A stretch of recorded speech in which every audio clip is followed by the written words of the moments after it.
been through all sorts of interesting, virtual reality experiences, and we're talking about doing some augmented reality experiences at the company.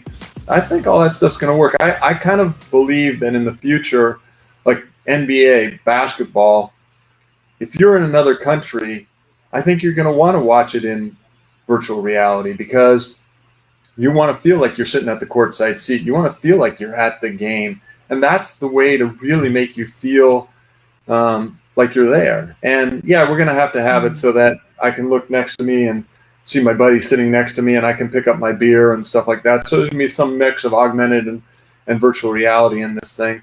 But I even think it's possible to me that even happens in the arenas itself. Like, the upper bowl of an arena is like the most expensive place to build. It's, the highest part of the arena, but the ticket prices are the lowest, and it's sort of the worst experience. What if instead people are sitting in a little theater room, with the goggles on, and they're still at the arena, so they get everything in real time, particularly for sports betting. They really want it in real time. They're still part of the environment, the crowd yelling and everything, but they're watching the game, sort of virtually.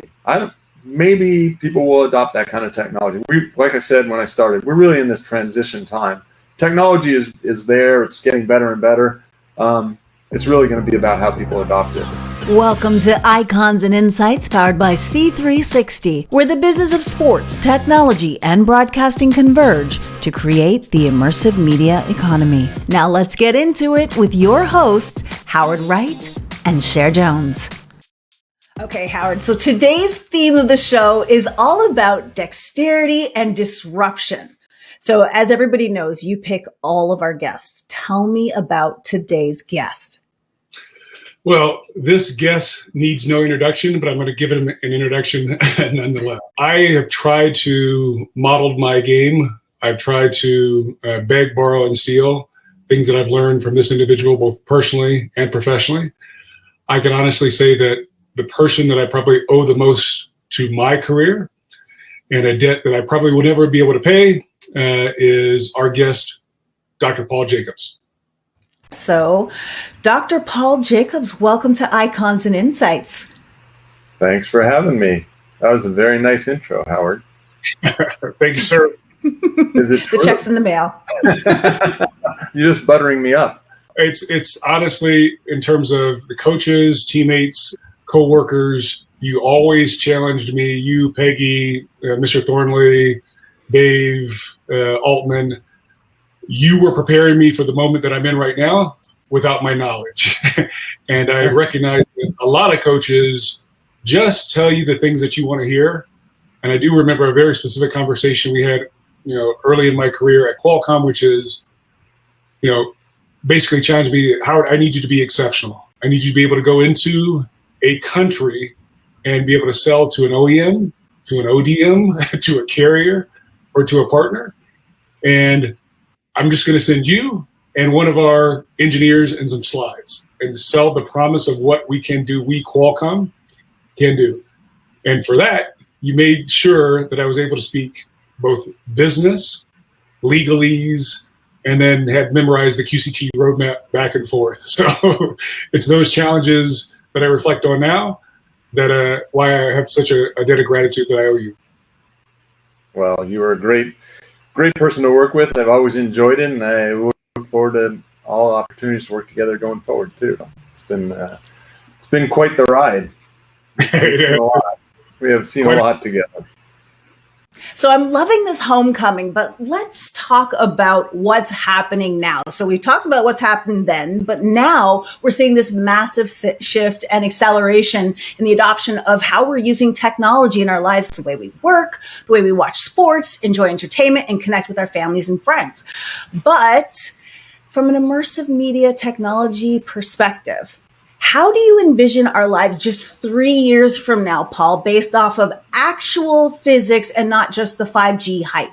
Because that's something that I heard you say. It's like, no, let's talk about physics, not just the hype, the physics. So, yeah, I think we're in a period of transition right now. We've all had to do things one way during COVID. We're used to the Hollywood Squares look of having video conferences with each other, but you know that you don't really create the moments of serendipity with each other, the same kind of connection. We bring new people into your organization. How do you connect with them sort of remotely? And so I do believe we're going to move to this kind of hybrid system, but right now we're struggling with it ourselves. I mean, a lot of people are trying to figure out, how do you do it well when some people are in the room and other people are out of the room? And we're looking at technologies right now that are immersive, that allow you to use augmented reality and virtual reality to feel like you're in the same room with another person. We're working on a project right now with the UCSD where they've built some technology for a surgeon who's on the battlefield and another one who's remote in a hospital, and the experts in the hospital remote, and they want to instruct the person on the battlefield how to, where they should cut and what they should do, and how, and all this stuff it's amazingly cool. Like the doctor that's in the hospital can actually feel like they see the person there, and that they can train somebody remotely. So you can do things with this immersive technology, with these augmented and virtual reality systems now that that are real, that are impactful. And so I think that we don't know where it's going to go. We don't exactly know yet what the human adoption, the willingness to this is yet, but I think we're at least on the path of seeing how this goes. And there's a lot of creativity, a lot of money, and R&D effort going into trying to make these things work well. And on the entertainment side, I'm completely convinced of it. When you get into an immersive environment, you believe you're there. When you put on a goggles and you're watching a basketball game with seats, and you feel like you're in a big arena, and then you take the goggles off, you're like, oh wait, I'm in this small room. Wait, I had completely bought into the concept. I was in this big arena and so forth. So I buy all that stuff, and I've been through all sorts of interesting, virtual reality experiences, and we're talking about doing some augmented reality experiences at the company. I think all that stuff's going to work. I kind of believe that in the future, like NBA basketball, if you're in another country, I think you're going to want to watch it in virtual reality, because you want to feel like you're sitting at the courtside seat. You want to feel like you're at the game. And that's the way to really make you feel like you're there. And yeah, we're going to have it so that I can look next to me and see my buddy sitting next to me, and I can pick up my beer and stuff like that. So there's going to be some mix of augmented and virtual reality in this thing. But I even think it's possible to me that even happens in the arenas itself. Like, the upper bowl of an arena is like the most expensive place to build. It's, the highest part of the arena, but the ticket prices are the lowest, and it's sort of the worst experience. What if instead people are sitting in a little theater room, with the goggles on, and they're still at the arena, so they get everything in real time, particularly for sports betting. They really want it in real time. They're still part of the environment, the crowd yelling and everything, but they're watching the game, sort of virtually. Maybe people will adopt that kind of technology. Like I said when I started, we're really in this transition time. Technology is there. It's getting better and better. It's really going to be about how people adopt it. No, Paul, it's on something that we've been talking about for some time, and probably some of the things that I learned under your leadership and tutelage, which is this immersive media economy feels like it's happening right now in terms of disparate companies that had not typically worked together in the past. The broadcasters, the sports leagues, the cloud providers, the ASIC providers, companies like yours, XCom, providing, enhanced spectral efficiency at the edge and, 5G augmentation. I am familiar with what XCom is and what XCom is doing, because I had plenty of conversation with one of my favorite guys, Matt Grob, and of course, Kevin Gregory. Can you tell the rest of the listeners what kind of the mission or the purpose of XCom is for you? Yeah, well, it's a group of people. We've been working together for basically 30 years, building the next new technologies that go into your cell phone. And so we did that at Qualcomm together. And then when I did this take private bid for Qualcomm, which we didn't end up succeeding with, but a number of the guys came with me because they wanted to keep inventing together, and that's sort of the theme of our company, is keep inventing. And so we have a couple of different technologies, unlicensed band and licensed band technologies that we built. And it is, as you said, all about improving the throughput of the systems. And I look back through history, this has been the arc of our careers of how to make systems more and more efficient, how to get more and more bits through the wireless channel. And we tapped out pretty early on the ability to do it by making changes to the signal itself. We sort of hit the theoretical limits, and then we started going to wider bands. We went to denser networks. We went into unlicensed bands. We did all sorts of tricks to improve the throughput of the systems. And now we're on to a new trick that we're working on right now, which seems to work amazingly well. So we're super excited about the technologies there, and it's all about sort of joint processing and what do you do with more compute power? Can you trade compute power for spectrum? And so that's where we're at. We're trying to build out systems. We've I'm wearing my Son of Kings shirt. We built one of our first systems out in the Kings Arena, the Golden One Center in Sacramento. So we're doing some testing there. Crazily enough, the day that we got out, or the week that we got our system installed there, was the week that the NBA shut down. So it's only now that we're starting to get people back in the arena, but we've tested it out, in that environment, and we're testing the system with people, and it works incredibly well. And we're getting much higher throughput gains than we've seen in any system that we've worked on in recent years. So we got this group of people. We love inventing new wireless technologies, and also, by the way, it's not just the wireless part.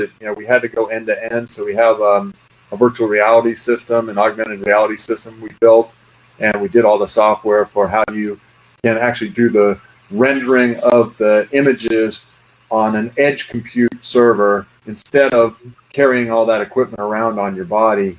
And that way we can give you cinematic quality. Like, I don't know if you've seen The Mandalorian and how they do their backgrounds. It's all generated. It's all, cinematic quality. It's all done in real time. We're going to be able to do that kind of stuff and pipe that right to your eyes, to a much lighter set of equipment that you would wear. So anyway, we built the software for that in addition to the wireless technology. So given all that technology, everything that you're working on right now, what are you most excited about at XCom Labs right now, as far as what you're working on?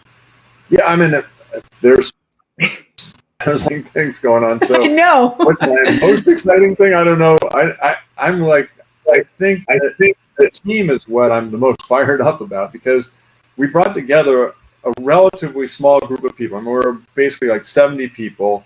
We've been at this. I mean, the company's been around basically 3 years, but we've really been at it, say, 2.5 years of building systems. We've already built kind of 3 systems and this multimedia, and the stuff works. I mean, that's what I'm excited about, is like we came up with new ideas that people thought couldn't be done, and they're working. And we can show it to you. I mean, it's not just PowerPoint. You can actually go in the lab. And this group of people, I mean, they're great theoreticians, but they also can build stuff. So you can see the stuff running. And now what we actually need to do is ramp up our marketing side, because we're a bunch of engineers, and marketing doesn't come all that naturally to us. So really working hard to figure out what the coolest looking way to get across, like, what did we do here? Yeah. If I just walk you into the lab and I show you a bunch of numbers scrolling down the screen, you're like, okay, yeah, I guess so. I'm actually not sure what I just saw. But if I can put you in a virtual reality headset or an augmented reality headset and put a whole bunch of people in the same room and show that, with this density, I can still get you incredible experiences. That's the kind of stuff that we're getting excited about doing. So with that, then that becomes licensable technology. That's your IP that you, again, partner with the NBA or the Kings or an OEM or an infrastructure provider or ASIC provider. Is it the same, or is it similar to the original kind of Qualcomm business model of one, just being revolutionary with technology, and then finding licensable means to disseminate the tech around the world? The model isn't, the licensing model of Qualcomm. We will do some licensing, probably more around, software and uses of the technology, but we would then still supply the equipment to people. So we've been much more focused at XCom on supplying the hardware, building the systems out, and building the end-to-end, working with partners to do the end-to-end stuff. And we have a services business too that was actually how we started the company. I modeled it after the early days of Qualcomm.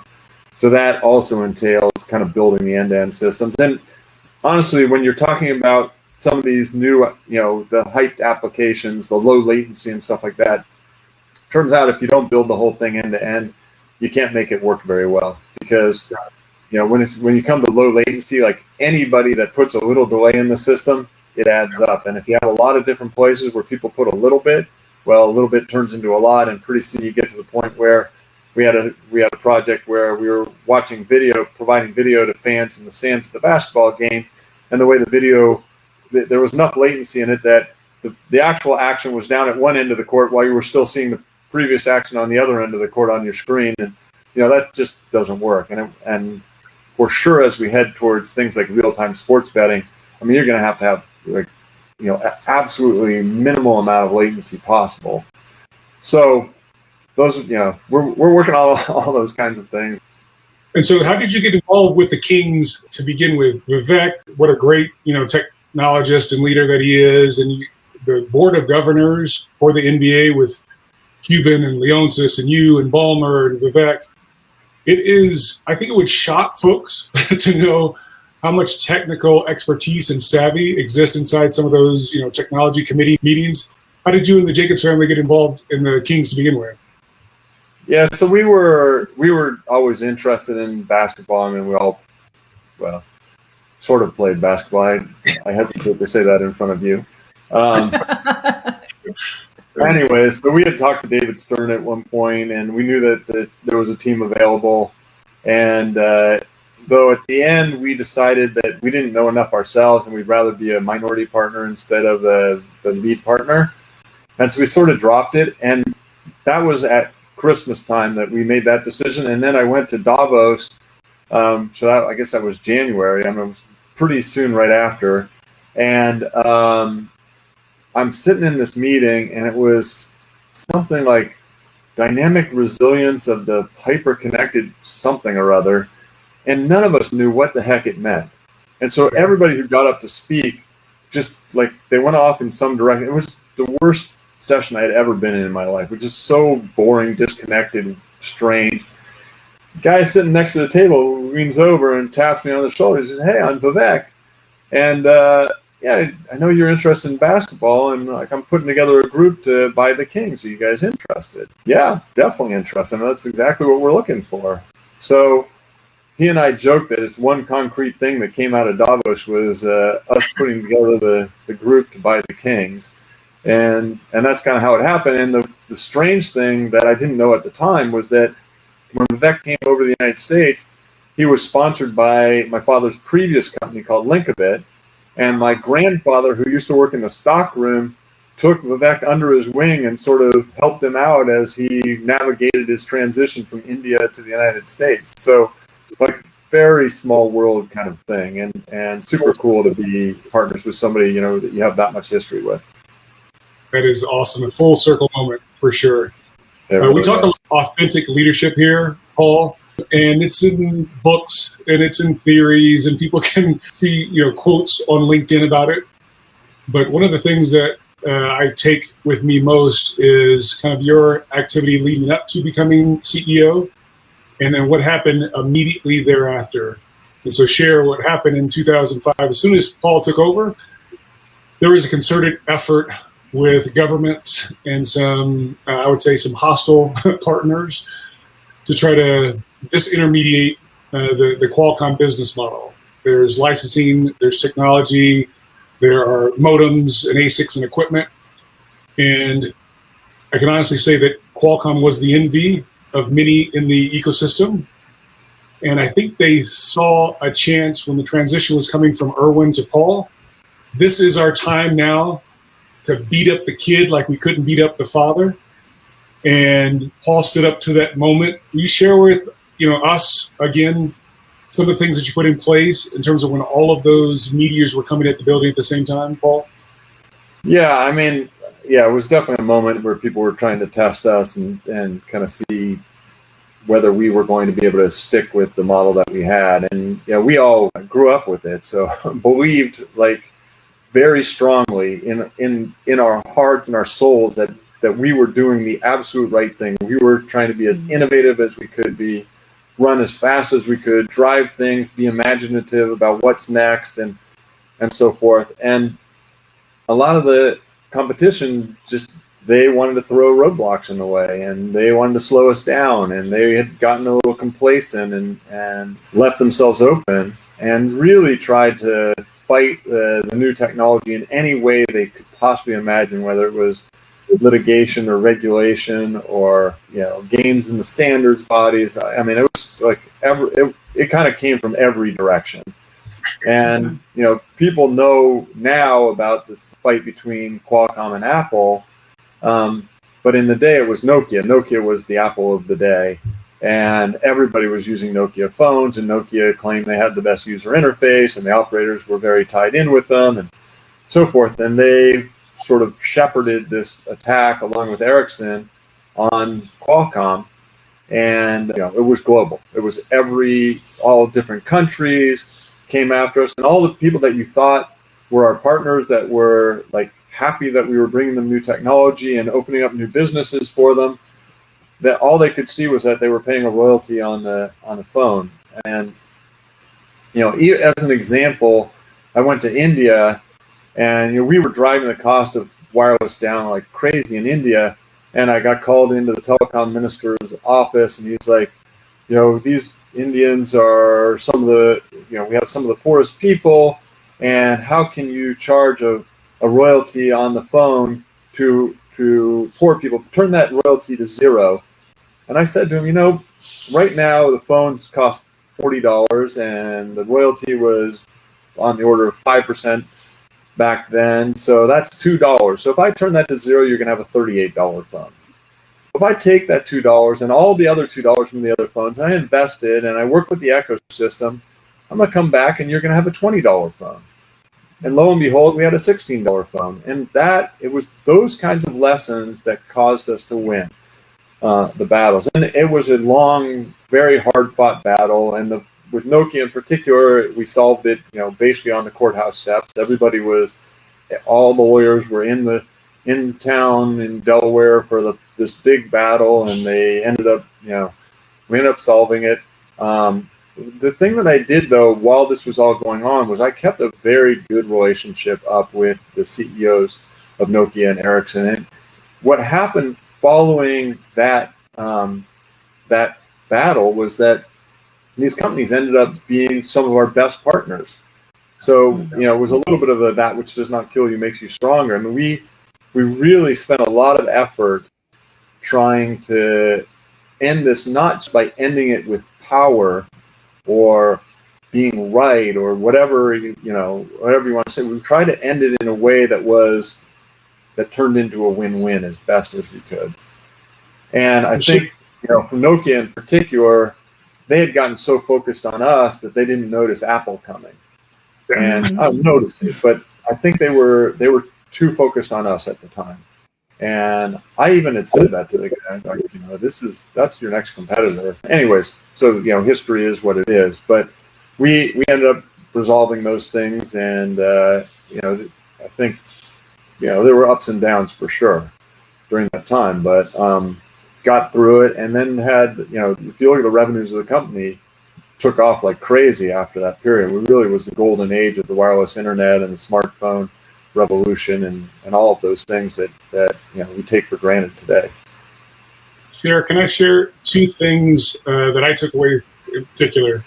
One, my office at Qualcomm at the time was right kind of by where the bridge from the parking lot came into the main building. And so I would see Paul come in. I'm an early riser, always have been. He'd be in there very early. So I'd see him. He's already on the call talking to somebody in the EU or talking to the lawyers. and he'd give me a head nod. I'd give him a head nod. He'd go up into his office, and I'd kind of leave him alone. But also, they were having, multiple times a week stand-up meetings after. So Paul would go home, have dinner, come back to the office, reconvene for several hours with the senior staff there. And I thought to myself, hey, I'm a VP in charge of whatever I was in charge of, and I'm tired at the end of the day. I leave the office at 5:30. I'm thinking to myself, how is Paul, taking a pay cut during some of the time of most of the crisis, and then galvanizing enough energy to get the executive team back together physically in the office in San Diego, and then basically beat me in the office at 7-something in the morning the next day. So that is something that I took away, and including, Paul, you said this specifically, said, we want to go and see the customers. Most of the, CEOs that I've noticed tend to delegate the worst part of their business to somebody like that was basically me, representing Paul. I was, not a direct report, but a report to a report of Paul's. Paul always wanted to have those awkward conversations, and so that the partner could see him and look him in the eye, and he could look the partner in the eye. And never seen, I saw what you did with Ralph De La Vega, with Stan Sigman, with some other partners around the world.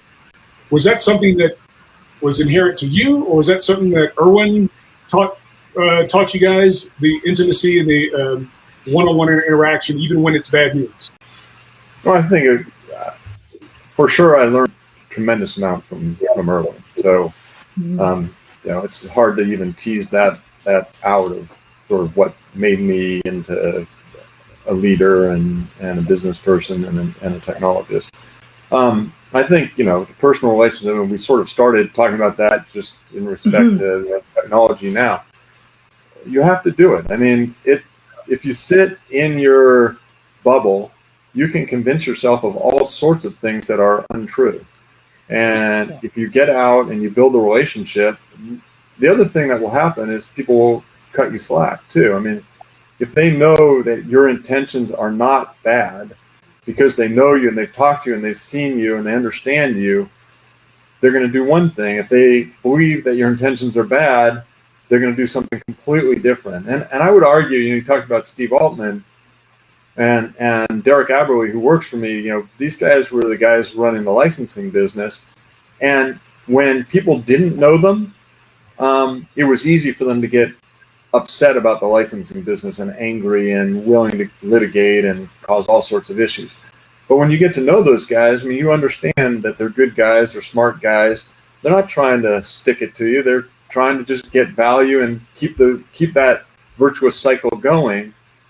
And look, when one of the things that Steve and I did very early on, we had to go to Vodafone in England. We literally got on a plane, flew there, had a 2-hour meeting, got on a plane and flew back. I mean, it was that kind of, like, we were having to do crazy stuff like that just to get out in front of people so they could understand that, no, we weren't the tax collector that everybody said. We were sort of the guys who were aggregating money from across the industry to do the R&D that would drive the industry forward. And people didn't believe it at the time. I mean, the operators were still a lot into the, voice is king back then. Now, as we knew back then, we understood that voice was going to be like this very small amount of traffic over the systems, and data was going to be the big thing. But people didn't understand all of that stuff at the time, and so we just had to keep pushing,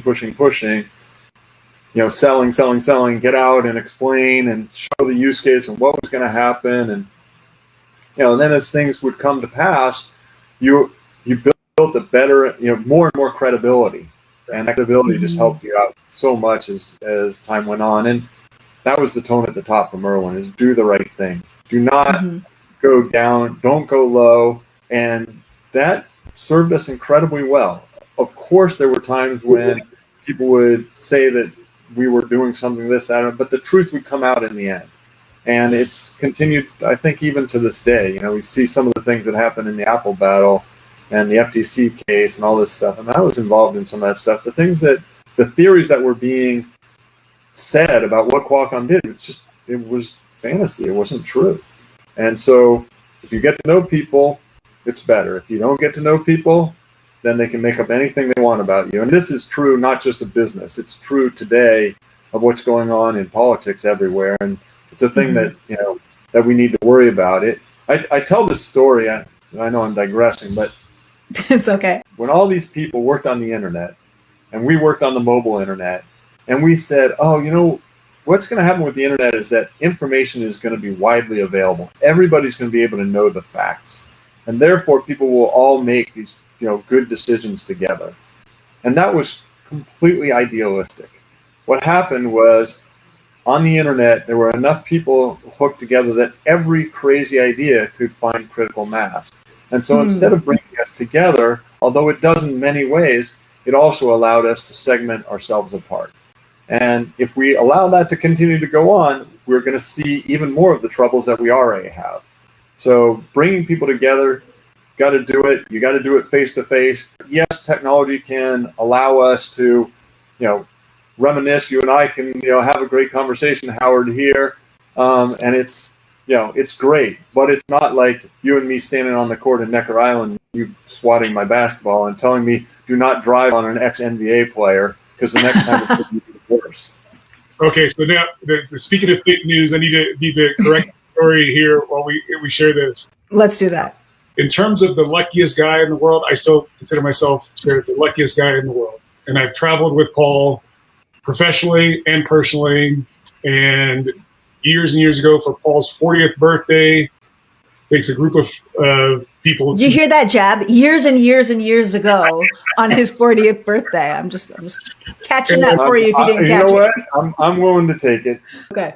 So we are there. Three of the Jacobs brothers, Hal, JJ, and Paul, against three of the guests, of the civilians. And it's kind of the unwritten rule. It's like, okay, we're not going to foul the Jacobs hard. They have a plane. That's the only way to get back off this island is. And after the end of the first game, let's say the score is 6-6, Paul gets the ball underneath the basket. I'm standing right next to him. I said, he should probably score. So he scores, but that's not enough. He goes in my face, is like, take that, take that, take that, take that. I said, Paul, you realize I could have blocked that shot, right? Paul is 6'2"-ish or whatever. I'm 6'8". I didn't even have to jump. He said, no. He said, what a way to move on, though. I mean, it was a pretty spectacular move. So the very first play, the next game, Paul comes to the basket. I blocked the shot into the ocean. And I said, just for the record, I want you to know that I could do that. Now, I'm sorry that I did do that. Please don't fire me. Let's keep playing the game. So that's our, playing basketball at Necker Island. That's how lucky I am to have friends and mentors and experiences like that with Paul. I love it. And I'm taking so many leadership lesson notes. There's so much. Don't allow the boss to win. Noted. Okay. Make sure he knows you're allowing it. Exactly. You have to have some credibility and integrity at the end of the day. Right at the beginning of the interview, you talked about the thing that you were most excited about was not the tech, was your team. And you can see how that permeates through how you deal with people. And that becomes one of your success pillars and leadership pillars. And then also that drive for innovation, for improvement. It's like, I can see that's your driver. You just want things to be better than they were yesterday, better than they were last week, and way better than they're going to be tomorrow. And that's what you're driving for. And I see that as far as how you're running your company. And that's just these incredible takeaways that we get to glean off of icons like you and really get these insights that we need. And there's one question that Howard asks each and every one of our guests, because it's such a powerful question. So Howard, I'm going to go over to you and let you ask that question. So Paul, what was your best day professionally and why? And what was your worst day professionally and why? Man, there were a lot of all of those things. So that's hard to choose any. But I think the day that I was proudest, well, I guess it was the transition into being CEO. part of it was after the board meeting where they voted me to be CEO, and Brent Scowcroft, who was a great man, rest in peace. He was a great general and a national security advisor, and we walk out of the boardroom and he puts his arm around me and he's like, "Hey, Paul, don't screw this up." I'm like, "General, is that how you sent men to take the hill?"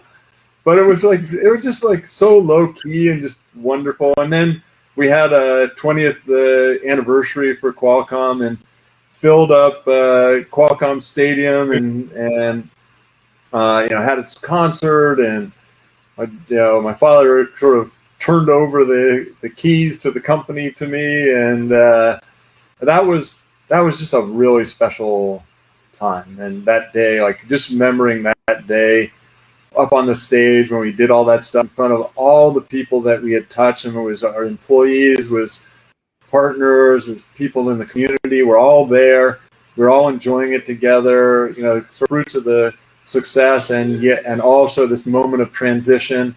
That I thought was really great. I mean, it just was so nice, and the way the transition went, it's just such a testament to Erwin as well, that he, allowed me to take on the company, stood back, let me handle the things, even the tough stuff, the fun stuff. He stood back and didn't interfere or meddle or undercut it. And we can see those transitions don't always go smoothly, but he did it very nice. So that was one of the most enjoyable days, and it was really a good lesson for me also in terms of how do you transition with someone. And it was obviously multiplied by the fact that I was Erwin's son, but this idea of you choose somebody to be the leader, and you don't just second guess them all the time and do that. You choose the leader, and the leader is the leader, and you let them lead and not have to be looking over their shoulder all the time to see what the previous guy would have done.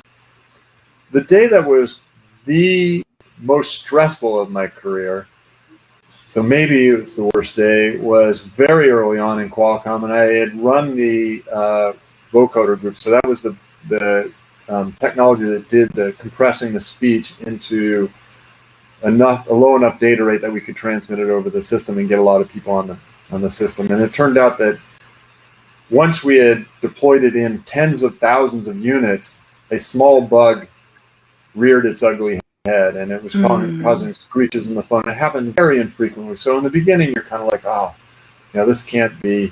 But we heard it enough and got to the point where our lead customer to roll out the system was going to cancel the rollout. I was running the handset business at the time, so we'd already built thousands and thousands, tens of thousands, maybe even 100,000 phones already, and they were out in the market, and we had to fix the problem. I could have walked in a wall.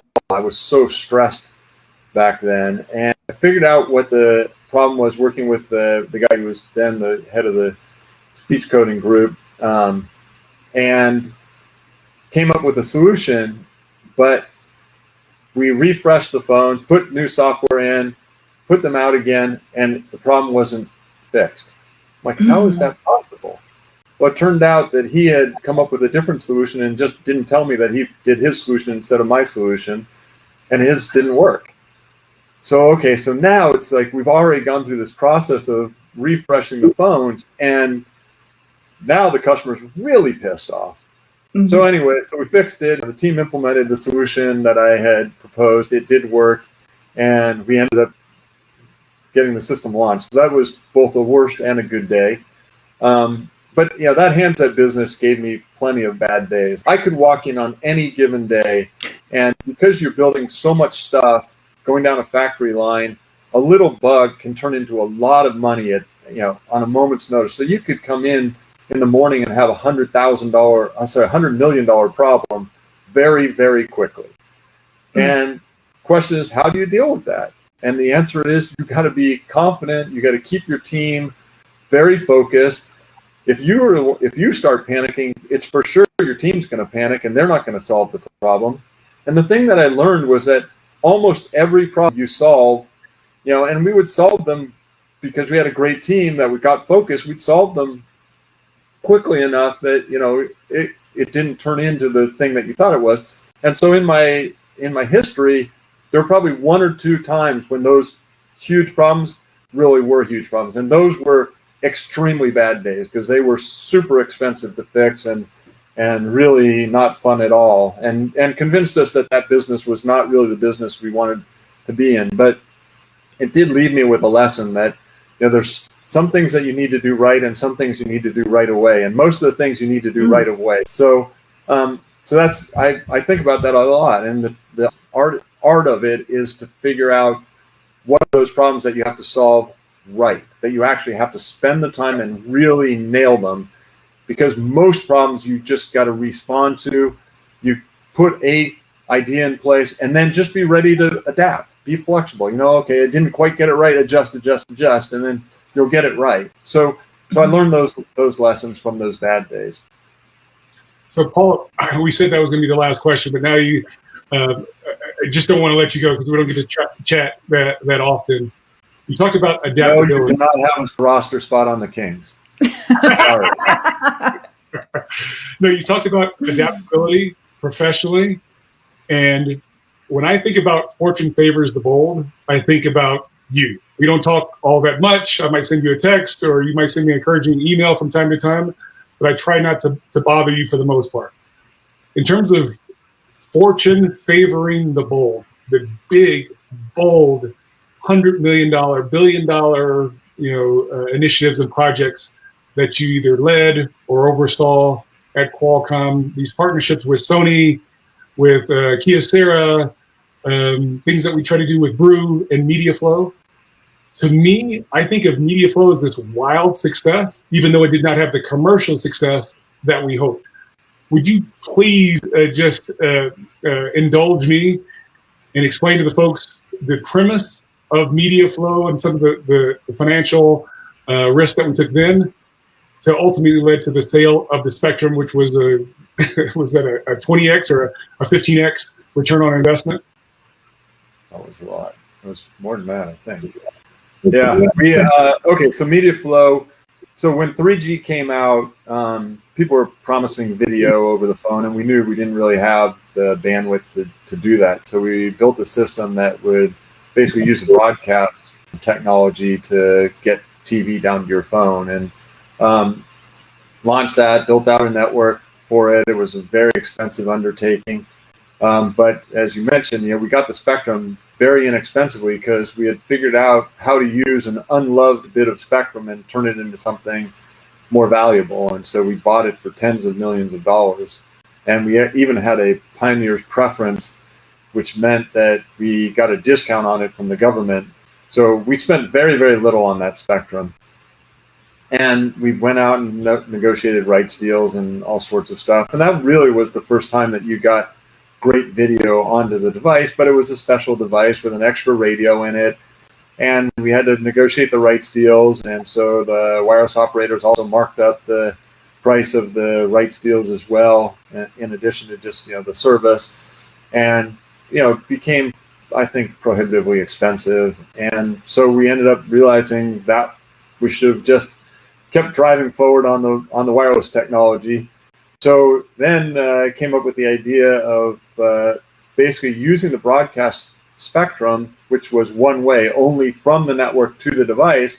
Said, well, most of the traffic in a regular network goes from the network to the device. You're downloading stuff. These days, we're taking lots of videos. Back then, it was more from the network to the device for watching videos or downloading things or whatever. So we came up with this idea called supplemental download, which meant that you use the normal two-way system, and then you added an extra bit to do even more on the downlink. And then Peggy, who we've talked about, did just amazing work in terms of selling, and so she went and convinced AT&T to purchase the spectrum, and we had bought another chunk of spectrum as well afterwards, and the prices had gone up on the second thing. So I think we basically sold it around the price of the second auction, but we had bought the first spectrum so inexpensively that we made it, I don't know, it was like a couple $2 billion on the sale of the spectrum, which more than paid for the money that we had spent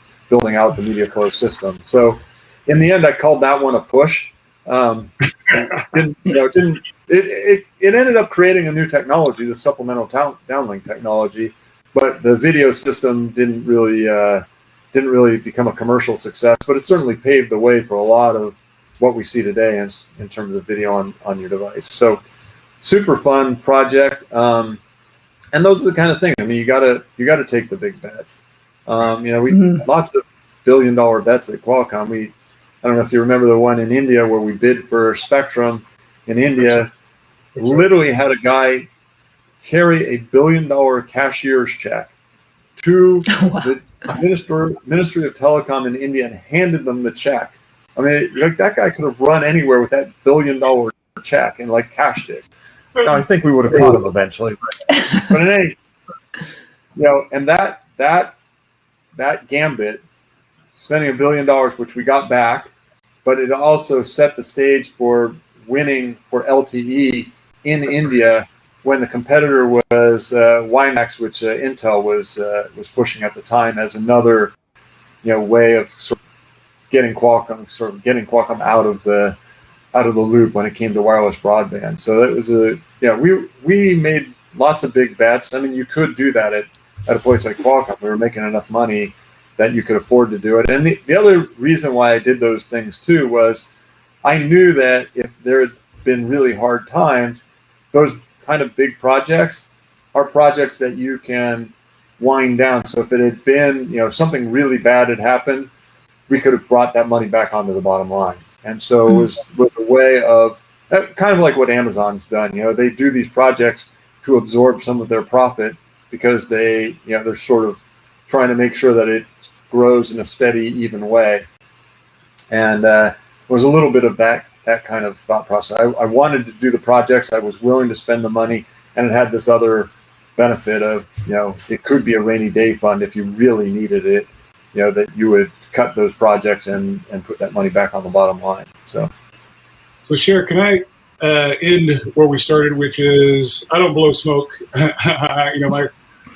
I've been around professionals and professional athletes my entire life. I just want to tell Paul publicly, I've enjoyed thoroughly. You hired me in 2000, I think.